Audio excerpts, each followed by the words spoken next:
Hello everybody, I hope you're having a wonderful day, and today I would like to share with you guys my final thoughts on this Vic Shark knife.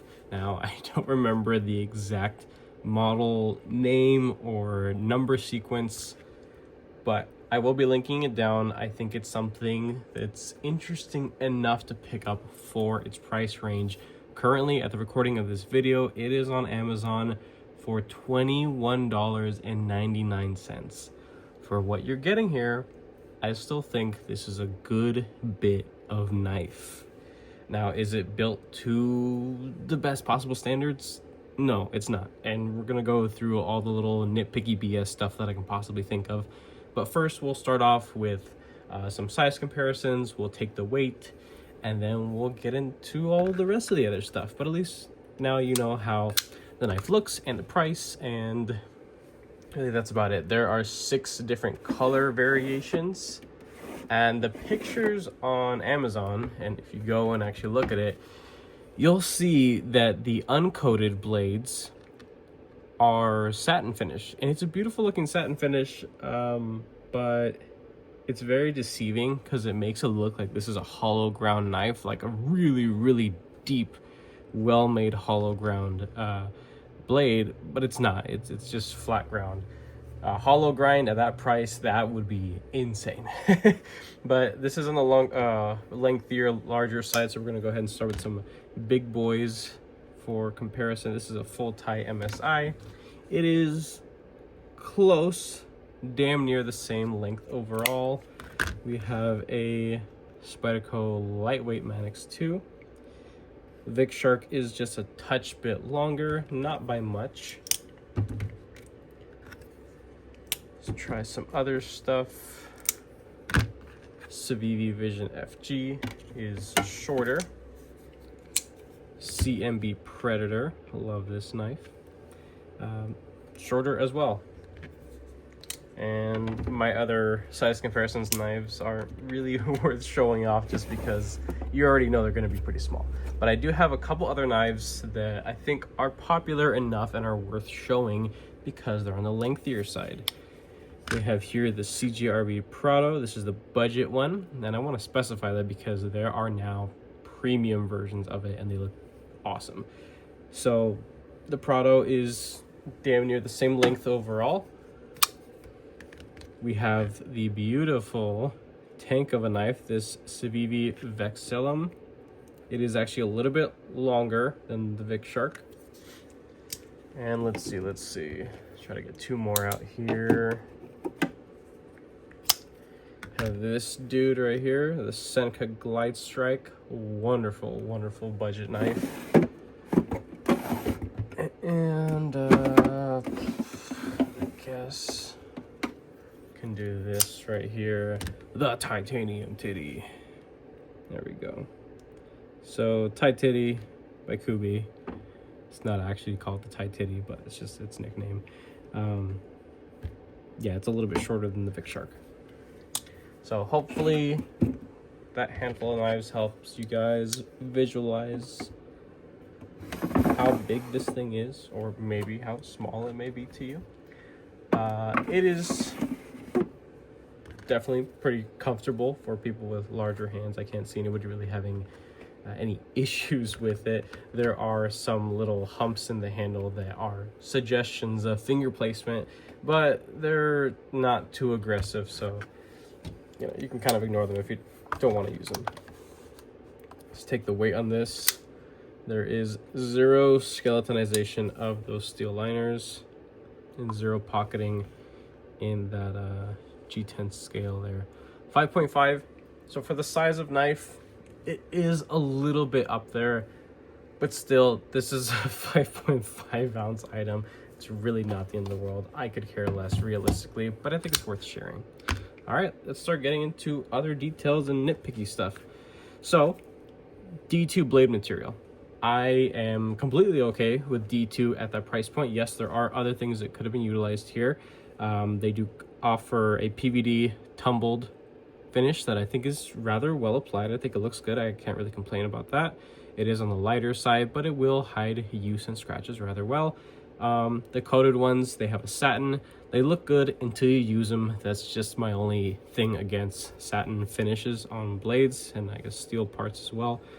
The pivot, as you can see, is wonky as hell. It's crooked. It is not captured. There is no D-shaped pivot barrel, which kind of sucks. So that you just kind of have to like hold that in place and fingers crossed while you crank down the T8 side here. You can flip the clip, and while the clip it has a space to be milled and inset into the G10 scales here, the button top screws stick up so far and create such a tight pinch point. I like the rigidity and the sturdiness of the clip. Functionally speaking, it's perfectly fine, but just take a look at the rise to that clip. That is wild. That thing is gonna grab on like a grappling hook to anything that you pass by if you are in tight places, or God forbid you rub up against your vehicle or somebody else's vehicle. That is going to be worse than keying a car, guaranteed. And if you have more, I guess, substantially thicker pants or pocket lining, that's going to be a pretty tight spot and hump to kind of get over that button top right there. But there's enough flex. I don't think it's really that big of a deal, but I think it's worth sharing because that kind of sucks right there. T6 for all the body screws, and the only T8 is just a pivot, as I mentioned before.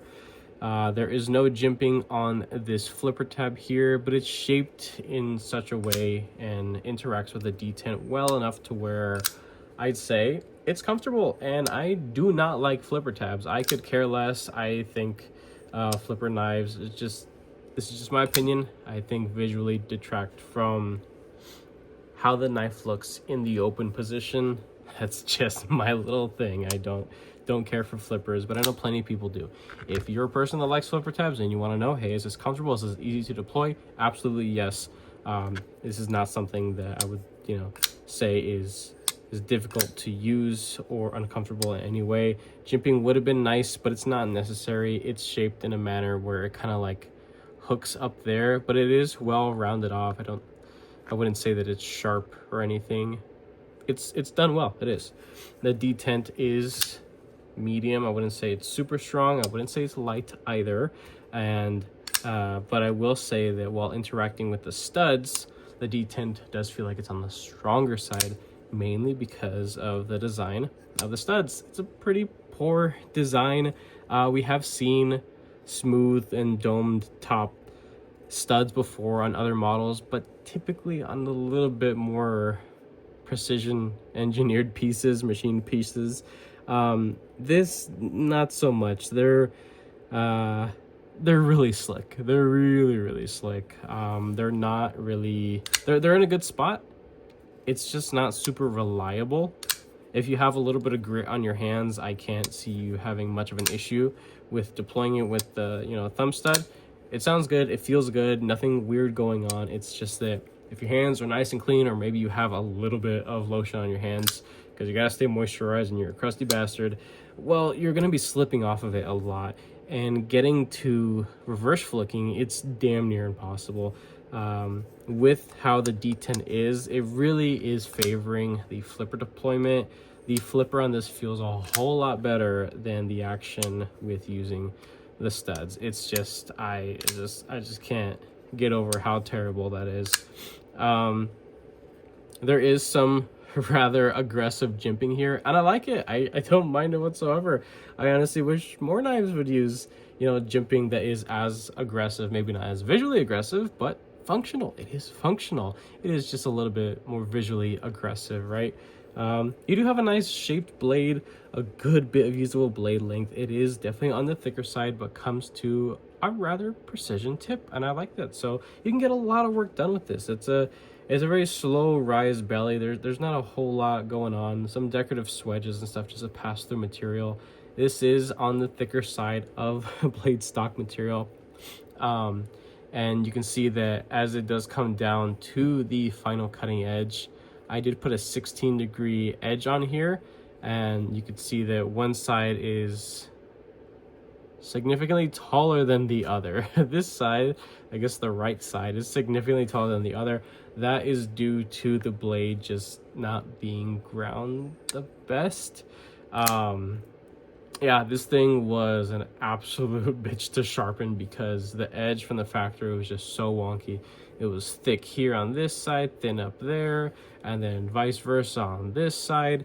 But you know what? I can't complain. Their execution of a plunge grind and the sharpening choil, it is freaking top tier. I love it. You can sharpen this thing to no end and just get back to freaking work and just breaking down a bunch of stuff with this. If you'd like, you can technically rest on that flipper tab. It does stick out far enough, but the actual biting edge is right there. So, you know, at your own risk, of course. The ramp and positioning of the jimping and everything else does feel pretty good if you just want to like one knuckle it. That's not a bad spot either. I do have slimmer fingers, so I don't feel too confined right there, but if you have slightly thicker fingers, you're gonna start getting chewed up right there, that's for sure. So maybe I advise against it. Even resting under the flipper tab, that's a good comfortable spot. There's nothing that's really poking or prodding at me. I can't say that there's really anything that's genuinely uncomfortable about this. The only thing that does poke a little bit is that clip. It does stick into my hand just a tiny bit, but because the knife is as thick as it is in hand, it kind of fills up a lot, so my fingers kind of wrap around it in such a manner that it leaves I guess a cushier wrap around where this would typically end up poking into your hand. And if you wanted to, you really could just take a grinder and chop that off and have half that amount sticking out, and it would be just as functional. But no one wants to have to, you know, modify a knife. Everybody wants to just buy it and use it, right? Sharpen it when it needs to get sharpened, when it gets dull, and just get back to work. But there are a couple little things here and there that I noticed that even checking out other things around this price point that this company did well and then didn't do well. One thing I do like is that while I have no definitive way to test this D2 blade material, I will say that it's good D2 blade material. It is not super soft. It is not super hard. It's not going to blow anybody's pants off. It's good. So, easy enough to sharpen, good enough to use and beat on, right? The steel liners are shaped and finished in a way that is nice. It feels good. Everything is rounded. It doesn't really feel like they kind of skipped over or cheaped out on anything, really. The G10 itself, it's a beautiful cut of G10. It's very consistent. The dark part up here, it's just the KPL, just the pivot lubricant that kind of got squeezed between the black liner and the outer scale here, so that's why it looks a little discolored. There's only a little bit on this top part here. If I were to take this apart, clean it out, it would just go away. But that's just something that's just kind of common when you have, you know, black and natural jade. The actual G10 itself, it is very well machined. It's comfortable. There are no harsh edges, and it is slightly contoured, adding to comfort overall. I will say that this back end is a little squared off, and if you, I suppose, were further back here, this piece right here, acting as the backspacer piece and lanyard loop, is a little uncomfortable, but really not that big of a deal. I do like that they at least tried to put in a backspacer piece right there, so the effort is nice, definitely. I will say that everything else on this does seem to be constructed well enough, but at least when it comes to a couple little things like tolerances and some of the materials they use, I do have some little nitpicks. They are using steel caged bearings, and while they are good, you know, it could always be better. You could put skiff thick washers or even ceramic bearings in here, and it would be that much better. They are also using a steel detent ball, which are known to have major flat spots after a long period of time. This one seemed to have already come with a flat spot already on it, and maybe steel detent balls already have that, and maybe I just haven't noticed it because most of the knives that I interact with, steel detent balls are kind of a thing of the past, but I suppose not. So that's just been my observation with this, is that this does have a steel detent ball. It is nice and smooth. It's not like super drop shreddy, despite it being a rather weighty blade. It doesn't have the typical, like, it gets hung up damn near every part of the motion. It gets a little slick here and there, and I think that's really just the weight of the blade. But this doesn't feel anywhere near what ceramic bearings would be able to accomplish, and you feel that immediately, as well as on the deployment and getting the blade out. It just feels cheap. It just feels like its price point would suggest. So going back to the beginning, and what I mentioned early on in the video was that I think that this is plenty of knife for the money, but you can only expect to get, you know, sub $25 worth of knife. There isn't a whole lot of competition in that price range, but I will say, if you got 25 bucks to burn, you like the shape, you're interested in something of the sorts, you can deal with the pocket clip, and maybe you want to grind that off. That would be like my biggest suggestion. Like, if I were to recommend this to somebody and they're like, yeah, I love how that looks, I got 25 bucks, yeah, sure, I don't care for the studs, and I'm just going to use a flipper tab, I would tell them, I'm like, all right, well, if this is something you absolutely want, just do yourself a favor, just take a little grinder and cut half of that off. It's going to save you from scratching up on stuff, getting snagged on things, and then poking into your hands when you're really bearing down on it. That would be really the only genuine modification I would do to this. Putting a super slicey performance edge on this isn't really necessary, because I believe this thing is a little bit more towards the harder use side. And while a lot of the marketing of this, like in the pictures and, you know, like the Vic Shark like storefront page, it's like the typical like tactical / camping / outdoor kind of use kind of knife. It's been done many times, and versus other things that I've checked out that will show the same sort of outdoor tactical use, you know, like the military gloves with the cut off little fingertips. I think that's like the cheesiest, corniest fucking thing I've ever seen, but that's what they think that the US market is looking for when they're spending $25 on or, you know, $21.99 on a freaking knife. No, I'm here to tell you that this is a large, robust knife that is going to cost you just under 25 bucks. It's worth it for the money. It's not perfect. There are a couple little dinky little things here and there, but if you are not a crackhead ass knife enthusiast, many people could actually enjoy this, and I could see there's plenty of use to this. This is definitely welcomed for sure. I'd like to see more stuff come from Vic Shark, maybe venture into doing other blade materials, or if they want to continue doing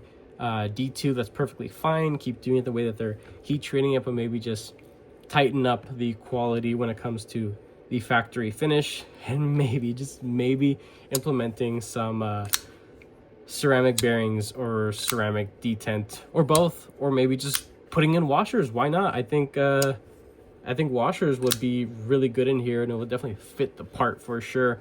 And then just redesign this whole clip. I mean, this thing is absolute freaking garbage. It's terrible. You can do something that's a little bit fold over. You can keep the button top screws, just make this a tad bit taller, just a little bit taller, knock that off, and boom, you're done. I mean, I can't really complain too much about anything else that's like, you know, that's really gonna bug anybody, whether they're a seasoned knife enthusiast or not.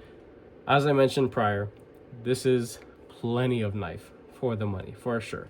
And if you go ahead and put a super slicey performance edge on it, you're gonna have a fun time using this thing. Why not? Or gifting it, you know, or just having it as a backup, or your car or truck knife, or maybe you just leave this in your camping gear box that just sits in your garage until you go camping, you know, once a year, like I do. So this is probably just gonna go into my camping box. I don't see why not. Even if it is D2, it has a coating, I'm not really super concerned about this thing rusting. But that is pretty much it. So talked about the price, we got the weight, 5.5 ounces, did size comparisons, talked about the good, the bad. That is pretty much it. If you guys like this video, go ahead and leave a like down below. If you are subscribed, thank you so much. I appreciate all your support and your patience. Of course, if you're not subscribed, please consider subscribing, because I play more videos and content coming you guys this way. And with that being said, I hope you have a wonderful rest of your day.